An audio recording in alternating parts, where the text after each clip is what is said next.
Ang ating tatalakaying paksa ay ang pagbuo ng konseptong papel.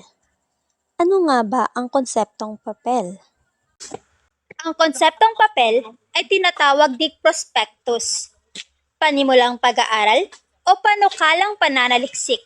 Ipinapaniliwanag, nililinaw at inoorganisa ang mga ideya sa pagsulat.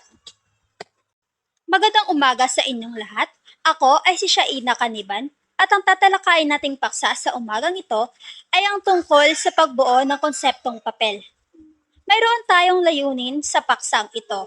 Ang ating layunin ay nabibigyang kahulugan ang mga konseptong kaugnay ng mga pananaliksik. Ito ay ang kahulugan ng mga konseptong kaugnay ng pananaliksik. Ang pananaliksik ay isang sistematikong paghahanap ng mga impormasyon hinggil sa tiyak na suliranin o paksa. Kaugnay nito, kinakailangang maging maingat at may kritikal na pagsisiyasat tungo sa maayos na resolusyon nito. Masasabi rin na ang pananaliksik ay isang proseso upang mahanap ang mga mahahalagang datos na tutulong upang matugunan ang partikular na suliranin sa isang siyentipikong paksa. At ayon naman kina Constantino at Zafra ay mayroong 4 na bahagi ang konseptong papel.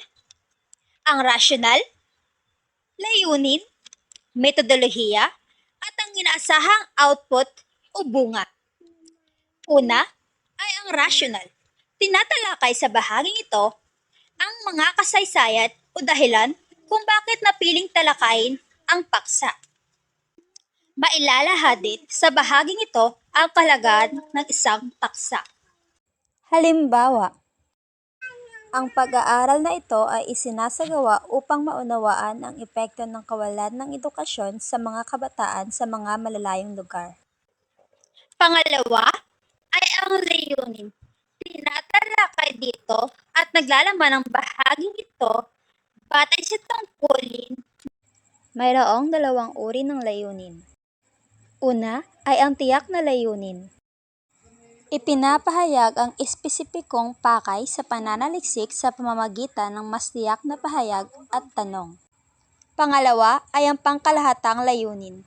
Ipinapahayag ang kabuuang layon, gustong gawain, mangyari o matamo sa pananaliksik. Halimbawa, suriin ang mga programa at pulisiya na maaaring magbigay ng solusyon sa problema ng kawalan ng akses sa edukasyon. Pangatlo ay ang metodolohiya. Inilalahad sa bahaging ito ang pamamaraang gagamitin ng mananaliksik sa pangangalap ng datos, gayon din sa pamamaraang gagamitin niya sa pangangalap ng mga impormasyon. Sa pangangalap ng mga datos ay may iba't ibang pamamaraan katulad ng aklat, journal, thesis, at internet. Sa mga pamamaraang nabanggit ay maaari ring magsagawa ng isang panayam, obserbasyon at dokumentasyon ang mananaliksik. Madalas sa prosesong ito, ang paggamit ng talatanungan na naaayos sa pamamaraang survey o pagkuha ng saloobin ng mga respondente. Matapos makalap ang impormasyon o pamamaraan, ay mayroong pwedeng gamiting pamamaraan sa pagsusuri o interpretasyon.